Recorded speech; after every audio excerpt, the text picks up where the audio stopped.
परिमेय संख्याओं का योग के बारे में सिखाया जाएगा। परिमेय संख्याओं को कैसा जोड़ा जाता है। तो परिमेय संख्या की परिभाषा आपको बताया जा चुका है। इसमें p बटे q यानी अंश होता है, हर होता है और ऋणात्मक भी होते हैं, धनात्मक भी होते हैं। तो परिमेय संख्या की परिभाषा दिया गया आपको। यहाँ देखना योग का समवर्ग नियम किसे कहते हैं। तो पहला उदाहरण दे रहे हैं, 5/7 धन 4/7। देखो दोनों का हर समान है तो लघुत्तम 7 होगा। तो जब दोनों का हर समान हो, लघुत्तम 7 होगा तो 5 धन 4 लिख दो जैसा चिन्ह दिया है, 9/7। तो ये जो दोनों परिमेय संख्या है, 5/7 भी परिमेय संख्या है, 4/7 भी परिमेय संख्या है और इसका जो योगफल है 9/7 ये भी परिमेय संख्या है। उदाहरण दूसरा में 1/13 धन 5/13, इसको जोड़ना है, धन लिखा है, योग करना है तो दोनों के हर में 13 है। इसके अंश को लिखोगे 1 धन 5, जैसा अंश लिखा है वैसे लिख दो, अगर हर समान है तो ये हो गया 5 धन 1/13 तो 6/13। तो ये भी परिमेय संख्या है। तो 1/13 भी परिमेय संख्या है, 5/13 ही परिमेय संख्या है। जब इनको जोड़ते हैं इसका जो योगफल आता है वो भी परिमेय संख्या है।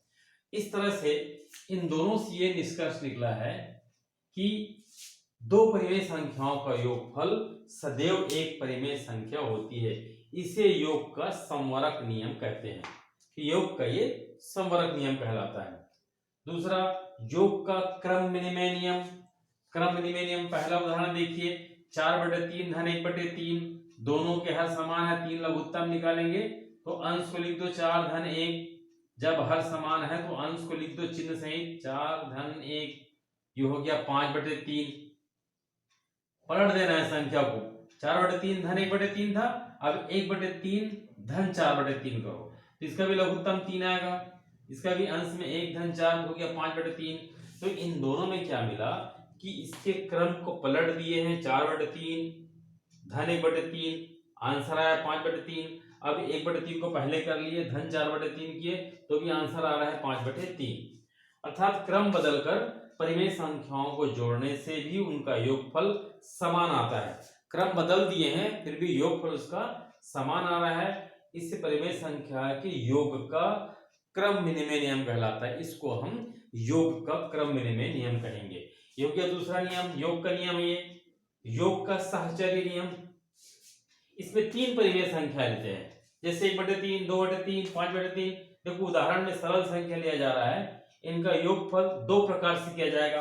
पहला तरीका 1/3 धन, कोष्टक में लिखेंगे 2/3 धन 5/3। तो कोष्टक को पहले हल करेंगे, 1/3 धन, देखिए दोनों का हर समान है, 3 लघुत्तम लेंगे, 2 धन 5। इसका हल होगा 1/3, जोड़ोगे तो कितना हो गया 7/3। अब फिर ये 1/3 को जोड़ो 7/3 से, तो फिर 3, 1 धन 7, 8/3, ये हो गया पहला। इसको इस तरीके से जोड़ने से हल आ रहा है 8/3। दूसरा तरीका, अब देखिए यहाँ ये 1/3 के साथ में 2/3 को कोष्टक में ले लिया, 5/3 बाहर कर दिए। अब इसको पहले हल करेंगे, देखिए इसका हर में 3 है, इसका लघुत्तम हो जाएगा 3, 1 धन 2, अंश को लिख दो, और ये बाहर में धन 5/3। जब इसको हल करेंगे 3/3 धन 5/3, फिर 3 इसके लघुत्तम में आ जाएगा, दोनों के हर में 3 है तो 3 धन 5, आंसर आया 8/3। समीकरण दूसरा। तो समीकरण 1 और 2 में ये देख रहे हैं, इसमें कोष्टक को बदल बदल के लिखे तो मान 8/3 आ रहा है, यहाँ भी 8/3 आ रहा है।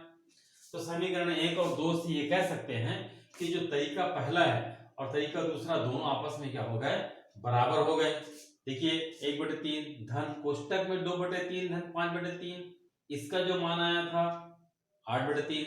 फिर हमने क्या किया, इसको चेंज कर दिया, 1/3 धन 2/3, कोष्टक के बाहर 5/3, लेकिन दोनों का हल कितना आ रहा है 8/3, यानी दोनों आपस में क्या हो गए, बराबर।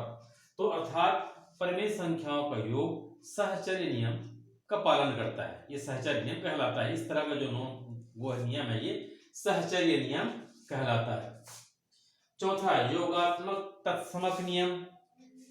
इसको हमें 0 से जोड़ना है, किसी भी परिमेय संख्या से। पहला है 3/5 धन 0, तो हम इसको 3/5 धन 0/5 लिख सकते हैं, क्योंकि परिमेय संख्या में अंश में 0 हो सकता है, हर में नहीं होना चाहिए। तो इसका मतलब 0 का मतलब होता है 0/5। फिर इसके हर में 5 ले लिए लघुत्तम, ऊपर जोड़े 3 धन 0, आंसर आएगा 3/5। इस तरीके से 0 धन ऋण 4/9 ये परिमेय संख्या है, तो 0/9 भी लिख सकते हैं हम इसको। ऋण 4 ये धन से ऋण का गुणा हुआ तो ऋण हो जाएगा, ऋण 4/9। फिर दोनों में हर में 9 है, 9 लघुत्तम लेंगे तो अंश को लिख दो 0 ऋण 4, तो ये 0 से 4 घटाओ तो ऋण 4/9 ही आंसर आता है। तो यहाँ पता ये चला कि 3/5 में 0 को जोड़े तो 3/5 ही आ रहा है, 0 में ऋण 4/9 को जोड़े तो आंसर ऋण 4/9 आ रहा है। अर्थात किसी परिमेय संख्या को शून्य के साथ जोड़ने पर उसका मान नहीं बदलता, ये कहलाता है योगात्मक तत्समक नियम। यानी शून्य से किसी परिमेय संख्या को जोड़ देंगे तो वही परिमेय संख्या प्राप्त होती है, इसको बोलते हैं हम, ये नियम कहलाता है योगात्मक तत्समक नियम। पांचवा है योज्य प्रतिलोम। अब योज्य प्रतिलोम क्या होता है, जैसे यहाँ पहला दिया उदाहरण 11/15 धन ऋण 11/15, जब दोनों को जोड़ना है तो अब इसका अगला हल क्या होगा, धन से ऋण का गुणा हुआ तो ऋण 11/15, 15 लघुत्तम लेंगे हम तो अंश को लिख दो 11 ऋण 11, 11 में से 11 गया 0/15, तो इसका हल आएगा 0। इस तरीके से दूसरा उदाहरण नहीं है, ऋण 13/36 धन 13/36, तो इसका दोनों का हर 36, तो ऋण 13 और धन 13, इसका मान हो गया 0/36 आया 0। तो इस तरह प्रत्येक परिमेय संख्या के लिए एक परिमेय संख्या जिसे जोड़ने पर योगफल शून्य प्राप्त हो, वह दी गई परिमेय संख्या का योज्य प्रतिलोम कहलाता है। यहाँ सीधे शब्दों में ये बता दे कि 11/15 का योज्य प्रतिलोम है ऋण 11/15 और ऋण 11/15 का योज्य प्रतिलोम है 11/15, क्योंकि दोनों को जोड़ोगे तो 0 आ जाता है। इन दो परिमेय संख्याओं का योग करने से अगर 0 आता है तो वह दोनों एक दूसरे के योज्य प्रतिलोम कहलाता है। जैसे देखिए ऋण 13/36 धन 13/36, जोड़ने से क्या आया 0, तो ये ऋण 13/36 का योज्य प्रतिलोम है और 13/36 का योज्य प्रतिलोम आ जाएगा ऋण 13/36। इस तरह ये योज्य प्रतिलोम का नियम।